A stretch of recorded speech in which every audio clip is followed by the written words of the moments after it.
Olá e bem-vindos a mais uma análise aprofundada.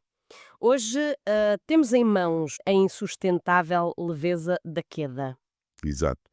O que seria uma vida totalmente leve, hã, se nos libertássemos de todos os pesos, não é, de todas as amarras, o que é que restaria? Pois, é uma ideia sedutora, essa da leveza total. Mas será que não nos deixa assim numa corda bamba ainda mais precária? Talvez a dificuldade, o verdadeiro desafio ao equilíbrio, venha precisamente daí, da ausência de algo que nos ancore. Kundera explora isso de forma magistral. O que é fascinante aqui é como essa busca pela leveza absoluta pode transformar-se no seu oposto. Uma liberdade tão radical que perde o sentido. Torna-se ela própria um fardo. É a leveza que pesa, por ser oca por dentro. A falta de compromisso, de propósito, cria uma espécie de vácuo existencial. Isso leva-me a pensar, então, aqueles pesos de que tantas vezes, pronto, nos queixamos, as responsabilidades familiares, os desafios no trabalho, os compromissos que assumimos, até as dores que enfrentamos, podem ser vistos de outra forma, não como fardos a largar, mas como Com um contrapeso. Como contrapesos necessários. contrapesos necessários. Uhum, Ah, ok. exatamente. Esses elementos dão substância, dão direção à vida. Pensemos na personagem Tomás, para o Kundera. Ele experimenta a leveza, não é? Uma vida mais desligada na Suíça, mas acaba por sentir a necessidade de regressar ao peso da sua vida anterior, em Praga, mesmo com todos os perigos. É nesse regresso, nesse reencontro com os laços e as dificuldades que ele parece encontrar uma forma mais, mais autêntica de existência, vá, ainda que trágica no final. Mas espera aí, então estamos a dizer que precisamos de sofrimento ou de dificuldades para sermos felizes ou equilibrados? Onde é que fica a fronteira entre um peso que nos ancora e um que nos esmaga? Hum. Essa é uma questão crucial. Não devemos procurar o sofrimento. Obviamente que não. Uma vida desprovida por completo de elementos que exigem esforço, dedicação, compromisso, elementos que têm peso, corre o risco de se tornar insignificante. É como navegar sem leme nem âncora. Percebes? Hum, O peso aqui é mais sinónimo de significado, de ligação, de propósito, do que propriamente de sofrimento puro e simples. É o peso do amor, da responsabilidade que assumimos, da luta por algo em que acreditamos. percebo. É menos sobre o sofrimento em si e mais sobre o que dá densidade à experiência humana. Sem esses pontos de referência pesados, se calhar flutuávamos numa liberdade tão grande que se tornaria angustiante. Quase como aquela sensação de vertigem perante o vazio. Exatamente. É a natureza insustentável da leveza pura. Kundera explora isso de forma magistral. Se ligarmos isto ao quadro geral, a vida precisa dessa tensão entre leveza e peso para ter equilíbrio e significado. Demasiado peso esmaga-nos, Claro. mas a ausência total de peso pode fazer-nos dispersar no nada. Uma imagem que me ficou aqui a pairar, quase, a pedir para ser explorada. A do equilibrista. Ah, Até quando o equilibrista anda em cima de um fio, precisa de andar de braços abertos, em frente, de olhos abertos, num ritmo que é seu, único, e a carregar nas mãos algo pesado, mas que na verdade é o que o ajuda a equilibrar-se. É preciso treino, mas é possível. Assim é a vida. Pá, é uma imagem com uma força tremenda, de facto. Concordo. Parece assim um concentrado de experiência humana, não achas? totalmente. Cada bocadinho dessa descrição parece ecoar algo que a gente reconhece. Mesmo que não pensemos nisso assim, tão direto. Andar em cima de um fio sem cordas. Pronto. A primeira coisa é óbvia, não é? O risco. Aquela ausência de rede de segurança. Sim, a precariedade. Exato. Mas depois, os braços abertos, vulnerabilidade, mas será só isso? Ou há ali uma coisa quase física, uma ferramenta ativa para gerir o desequilíbrio? O sem cordas, para mim, aponta direitinho para essa incerteza que, pronto, que nos acompanha sempre, a falta de garantias. Quanto aos braços abertos, eu vejo aí talvez mais do que vulnerabilidade passiva, é se calhar uma postura de abertura ao que vier, mas também um mecanismo ativo, lá está, de contrapeso constante às oscilações da vida. A gente vai se ajustando. E o movimento, em frente de olhos abertos, Parece básico, não é? Temos de olhar para onde vamos. Mas isto implica mais uma certa intenção, uma recusa em andar à deriva ou de olhos fechados para o que está a acontecer. Uhum. O ritmo que é seu, único. Isso toca num ponto sensível, a dificuldade em manter a nossa própria cadência no meio de tanto barulho, tanta pressão de fora. Sem dúvida. O Olhos Abertos sugere viver, conscientemente, atenta não só ao destino, mas ao próprio ato de caminhar no fio, ao presente. E essa questão do ritmo único, pá, é fundamental. Reconhecer e honrar a nossa velocidade, a nossa maneira de ser, é um desafio constante, mas talvez seja mesmo uma parte essencial do equilíbrio. Tentar imitar o ritmo de outro, se calhar, é precisamente o que nos faz cair. Exato, exato. A carregar nas mãos algo pesado, mas que na verdade é o que o ajuda a equilibrar-se. Isto desafia um bocado a lógica inicial, não achas? Sim. Como é que um peso ajuda? Quer dizer, que pesos são estes? São as responsabilidades, as dificuldades, sei lá, as mágoas até. É aí que a metáfora se torna particularmente rica, penso eu. Esses pesos podem ser vistos de várias formas, não é? Os nossos compromissos, as lições aprendidas à força, se calhar até o conhecimento das nossas limitações ou o nosso propósito. Hum, Não são apenas fardos, funcionam como âncoras, como contrapesos que nos dão estabilidade, foco. Sem eles talvez fôssemos demasiado leves, percebes? Voláteis, facilmente desviados por qualquer brisa. pois. Obrigam-nos a manter a atenção naquilo que é essencial. Visto assim, hum, faz sentido. Deixa de ser um paradoxo e passa a ser uma descrição de como a substância da vida, o tal peso, nos pode centrar. E a conclusão da imagem também é importante. É preciso treino, mas é possível. Traz uma dose de realismo, mas também de esperança. Exatamente. Ninguém nasce ensinado a fazer isto. A palavra treino aí é chave. Sugere que esta capacidade de navegar a vida, de nos equilibrarmos no fio, é algo que se desenvolve. Implica prática, aprendizagem constante, cair e levantar. Metaforicamente, claro. Claro. É uma arte que se cultiva com o tempo, com a experiência e aceitando que os erros fazem parte do processo de aperfeiçoamento. Portanto, presumindo um pouco esta imagem que saltou à vista. A vida é este exercício constante de equilíbrio. Pede-nos atenção, direção, olhos abertos, em frente, pede respeito pela nossa singularidade, o ritmo único, uma certa abertura para lidar com o imprevisto, os braços abertos, e até a capacidade de ver nos nossos pesos, nos desafios, nas responsabilidades, não só dificuldades, mas também fontes de estabilidade. Uhum. E claro, tudo isto melhora com a prática. Com o treino. E sabes, talvez para ficarmos a pensar um pouco, esta análise toda levanta uma questão interessante sobre o oposto.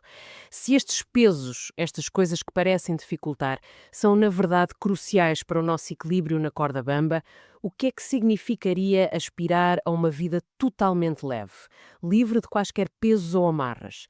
Será que a verdadeira dificuldade, o verdadeiro desafio ao equilíbrio, não residiria precisamente nessa ausência de contrapeso? Poderá a leveza absoluta ser ela própria desequilibrante? Então, voltando ao equilibrista, talvez a lição não seja apenas que ele precisa da vara pesada, mas que ele aprenda a manejá-la, ele escolhe carregar aquele peso específico para cumprir o seu objetivo, que é atravessar. É uma ótima forma de ver as coisas, sim. Não se trata de aceitar passivamente qualquer fardo que a vida nos imponha, quer dizer.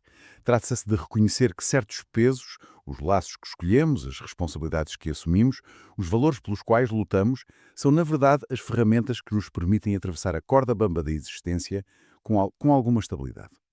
E isto deixa-nos como uma ideia para refletir. Se calhar a verdadeira arte de viver não é procurar a leveza a todo custo, eliminando pesos, assim, indiscriminadamente. Talvez seja antes aprender a discernir quais são os pesos que nos são essenciais, não é? Aqueles que dão sentido à nossa travessia. E depois, bem, aprender a carregá-los com graça, encontrando o nosso próprio ritmo. Encontrar esse ritmo que é seu único. A estabilidade não está na ausência de peso, mas na maestria em lidar com o peso que escolhemos ou que nos cabe carregar. Fica essa reflexão sobre o equilíbrio delicado entre o peso que nos ancora e a leveza que nos permite mover. Uhum. Estava aqui a pensar, depois destas coisas todas sobre a leveza na vida, sabes, parece que há uma ideia que salta mesmo à vista, mas que vai um bocadinho contra o que se costuma ouvir. Quase subversiva, porque toda a gente fala em largar lastro, em descomplicar ao máximo. Mas vimos, apontam para o outro lado. Apontam, apontam. A ideia principal que parece emergir daqui não é bem essa de eliminar pesos, assim, à toa. Não, É mais como desenvolver uma arte quase. A arte de perceber quais pesos são mesmo essenciais para nós. Aqueles que precisamos. é isso mesmo. Aqueles que parecem um paradoxo, mas são os que nos dão estrutura. Se calhar até dão sentido à coisa toda, à nossa travessia. Ok, identificamos esses pesos, mas depois é preciso aprender a carregá-los com graça. Sim, com graça, encontrar um ritmo que seja nosso, único. Faz sentido. E é uma ideia, olha, poderosa, porque a estabilidade, segundo esta linha de pensamento, não vem de não ter fardos nenhuns. Não, pois não. Vem da maestria que se ganha a lidar com eles. Sejam os pesos que nós escolhemos carregar ou, pronto, aqueles que a vida nos põe à frente. É verdade. Sim, O peso que nos ancora, que nos liga à terra, vá, mas sem nos tirar a leveza que precisamos para nos movermos. É mesmo um equilíbrio delicado. muito delicado. E o que é fascinante nisto tudo é como esta perspectiva, bem, como ela choca com o discurso dominante. Pois choca, e bastante. Porque esta conversa de abraçar certos pesos, ah, pá, não me parece que encaixe nada bem com o que dizem muitos coaches da positividade, Não encaixa. alguns profissionais de saúde mental ou do desenvolvimento pessoal, parecem querer impor uma leveza que soa um bocado forçada, talvez. Correto. Até tentativas de lavagens de personalidade. Uau! Lavagens de personalidade é forte. É forte, sim. Por vezes, há uma abordagem que trata o nosso o ego, a persona, como se certas partes fossem tipo dispensáveis ou inconvenientes. Como se pudéssemos simplesmente fazer delete a partes de nós, apagar traços de personalidade ou experiências só porque são pesadas. Exatamente. E a implicação dessa tal lavagem é que se desvalorizam aspectos que são, na verdade, cruciais. Todas as partes contam. Uhum. Todas as peças que nos formam são fundamentais. São elas que juntas criam a nossa história única, a nossa identidade. Não há peças a mais. Portanto, resumindo aqui a nossa conversa, o ponto central parece ser esta dança, Sim, uma dança. esta tensão constante entre o peso que nos dá estrutura, que nos dá profundidade, e a leveza que também precisamos para avançar na vida. Exato. E a chave dos vistos não é eliminar o peso a todo o custo, mas sim dominar a arte de carregar aquilo que é essencial para nós, o nosso peso. Precisamente. E se levarmos isto um pouco mais longe? Que seria? Bem, se a ideia não é apagar ou rejeitar partes de nós, mesmo aquelas que achamos difíceis ou pesadas, então como é que podemos encarar o desafio de integrar todas as nossas facetas? Integrar tudo? Sim. Como usar essa totalidade, com as sombras e as luzes, para construir uma vida que tenha sentido, que seja autêntica e que, no fundo, celebre precisamente essa nossa complexidade, essa nossa unicidade. Como é que encaramos esse desafio de integrar tudo? Quer dizer, parece assim uma montanha enorme. Como é que podemos, sei lá, juntar todas as nossas facetas, as luzes e as sombras, para construir uma vida que sintamos como nossa, sabes? Autêntica e que até celebre essa confusão que somos. Como usar essa totalidade? É precisamente essa a questão. O objetivo não é, de todo, uma perfeição polida, meio irrealista, mas sim essa totalidade, essa wholeness, é aceitar e integrar genuinamente tudo o que somos, sem exceção, mesmo o que dói. E isso, como vimos, é a base da autenticidade. Aquela coerência entre o que sentimos, pensamos e fazemos. Aquele estar genuinamente em contacto connosco próprios. A totalidade. Faz sentido. Mas olha, falar de sombras ou partes difíceis, bem, às vezes nem as vemos em nós. É muito mais fácil apontar o dedo àquilo que nos irrita profundamente nos outros, não é? Ou até aquilo que admiramos em demasia. Aquela reação que nos surpreende a nós mesmos. Sem dúvida. Lá está. Esse é o território da sombra, como falava o Jung. São aqueles aspectos nossos que vivem no inconsciente. Muitas vezes porque os reprimimos ou porque não encaixavam na imagem que queríamos ter ou que achávamos que os outros esperavam de nós. E atenção, não são só coisas más, entre aspas. Podem ser talentos, potencialidades que ficaram ali esquecidas e manifestam-se nessas projeções que mencionaste de ver nos outros, de forma exagerada, aquilo que é nosso. Ou então em reações emocionais que parecem desproporcionadas, que podem indicar que um complexo, um nó emocional carregado, ligado a essa sombra, foi ativado. Uhum. E essas sombras vêm só da nossa história pessoal, das nossas feridas, das nossas decisões. Venha muito daí, claro. O Jung foca-se muito nessa parte no inconsciente pessoal. Mas depois temos o Ellinger, que acrescenta uma camada. Fascinante, acho eu. É a dimensão sistémica. Ele sugere que por vezes carregamos sombras que nem são originariamente nossas, que vêm de dinâmicas que não foram resolvidas, de lealdades invisíveis no nosso sistema familiar. Como fardos que passam de geração em geração e a gente nem se apercebe. Pois, isso da responsabilidade é chave, claro. Mas às vezes parece que estamos presos em padrões que vêm de longe. Quer dizer, não é só nossa culpa, pois não? Então, como é que se faz essa integração na prática? Porque parece mais fácil dizer do que fazer. É um caminho, claro, não é um interruptor que se liga. E exige coragem, sim. Um primeiro passo, talvez o mais difícil, é assumir a nossa parte da responsabilidade. Parar de culpar só o exterior. Reconhecer como é que nós contribuímos para os nossos padrões, mesmo que isso doa. E dói muitas vezes. Depois, usar essas projeções de forma consciente, quando alguém nos toca muito intensamente, seja para o bem ou para o mal. Perguntar: espera lá, onde é que isto vive em mim? É um exercício de honestidade brutal, quase. É como retirar a projeção do outro e reconhecê-la em nós. Sim, é preciso mesmo coragem para esse olhar no espelho. Uf! E basta essa autoanálise, essa tomada de consciência? É fundamental, mas não chega. Precisa de ser acompanhada por uma postura interna de aceitação e autocompaixão. A tal totalidade não combina com um julgamento constante, com estarmos sempre a criticar-nos. Práticas como o mindfulness podem ajudar aqui a observar o que sentimos e pensamos sem crítica imediata. E voltando ao Ellinger, olhar para o sistema familiar pode ser muito libertador. Reconhecer essas tais lealdades invisíveis, aquele padrão tipo sofro por ti ou sigo-te na doença, que nos prendem a destinos difíceis por um amor que é cego no fundo. Hum.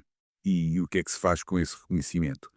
Não podemos mudar o passado da família, pois não? Não, o passado não, mas podemos mudar a nossa relação com ele. É honrar esse amor, que muitas vezes existe, mas escolher um caminho construtivo para nós. Em vez de sofrer por alguém, talvez possamos viver plenamente em memória de ou em honra a essa pessoa. Respeitar o destino de cada um, o nosso e o dos outros. E isto inclui também aquilo a que o Hellinger chama abraçar o ser e o não ser. Aceitar a vida como ela é, com as escolhas que fizemos e as portas que entretanto se fecharam. É como valorizar o jardim que temos, em vez de estarmos sempre a lamentar as flores que nunca chegamos a plantar. Gosto dessa imagem do jardim. Faz muito sentido. E depois desta reflexão toda, desta aceitação, fiquemos por aí? É só trabalho interno?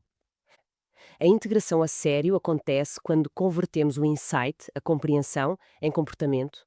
É nutrir ativamente partes nossas que estavam reprimidas, fazer mudanças concretas na nossa vida, seguir um talento que estava esquecido. Se a sombra escondia um escritor com medo de falhar, o passo é começar a escrever, mesmo com medo. É trazer a sombra à luz através da ação. Portanto, é um trabalho contínuo, interno e externo. Ok. E como é que tudo isto, que parece um caminho tão complexo, nos leva àquela vida com mais sentido, mais autêntica, que andamos à procura? Bem, é complexo porque nós somos complexos, mas ao integrar estas partes todas, deixamos de desperdiçar uma energia imensa a tentar escondê-las ou a lutar contra elas. E essa energia fica livre para vivermos de forma mais inteira, mais genuína. Começamos a usar toda a nossa paisagem interior, as luzes e as sombras, ao serviço da nossa vida. É um ato de resistência à superficialidade. É uma celebração da nossa unicidade. E implica também, como sugere o Ellinger, uma certa humildade perante o mistério da vida, do destino. Faz tudo sentido. Quer dizer, deixa de ser uma luta para consertar as partes de que não gostamos e passa a ser um reconhecimento de que tudo faz parte da nossa história completa. Da nossa força até. Precisamente. E olha, fica talvez esta provocação final assim inspirada no olhar do Ellinger. E se as nossas sombras não forem apenas defeitos ou fardos a carregar, e se fossem, na verdade, um poder não reivindicado. Que força vital, que propósito inesperado poderia emergir se tivéssemos a coragem de olhar para o fogo que talvez tenhamos enterrado nessas partes de nós que tanto rejeitamos? Fica a pensar. Até à próxima! Até à próxima.